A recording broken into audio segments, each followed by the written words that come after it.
talking about smart cars. Smart cars use information technology to improve driver safety and comfort. Let's go over the pros and cons. Things that are good about smart cars. The first thing we are talking about is how smart cars reduce noise pollution. Regular-sized cars have noise pollution issues that affect the environment. According to Merriam-Webster Dictionary, noise pollution is known as an annoying or harmful sound in the environment, a type of energy pollution in which it is distracting, irritating, or damaging sounds are freely audible. Smart cars reduce this noise pollution. Smart cars don't take as much space. Some smart cars can be parked perpendicularly rather than having to parallel park. Some are even light enough to be lifted into a tight spot if needed to be. One reason that smart cars add less chemical pollution to the air is due to the fact that they don't use as much fuel as regular-sized cars. In fact, they use far less. In addition, some of these microcars are hybrid cars or even electric. Cleaner cars is cleaner resilience on oil, which is better mileage, more jobs, less pollution, and more savings at the pump. Let's go over some downsides about having a smart car. First, you cannot take a smart car on a cross-country trip, and maybe not even safely on the freeway. This could be a real concern for those who travel from the suburbs to the inner city. In that case, a smart car might only be good for driving into the park and ride, and then catching a bus or a train into urban areas.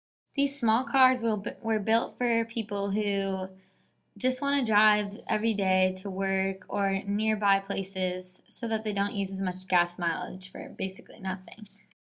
Smart cars are typically only big enough to seat 2 people. This can be a real issue if you have a family of 4, since they are not really geared towards families.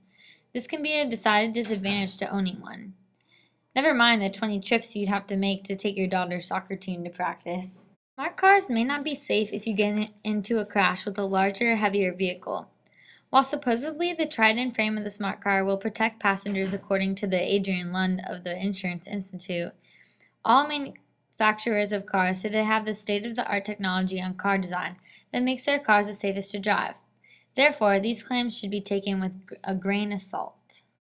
Smart car technology. If a smart car is in a crash, it can automatically call emergency services, giving them details of the accident location, speed, impact, direction, and number of passengers. It knows the location from an onboard GPS, and it can detect the number of passengers from the in-seat sensors. Smart cars often use sensors to provide information about the environment in or around the vehicle. Some vehicles may even react to this information automatically. For example, temperature and wheel spin sensors can detect ice on the road and visually or audibly warn the driver.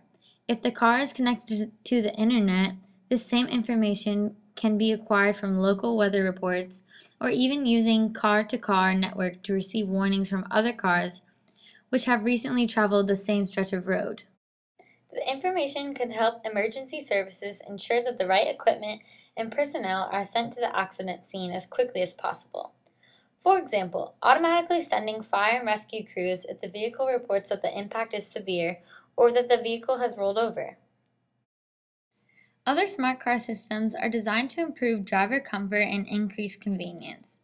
Biometric sensors can not only provide greater security, but enable cars to adjust their seat and mirror settings to the preferences of the identified driver as they sit down. Some modern vehicles already feature self-parking modes, which take over from the driver and are able to self-park parallel.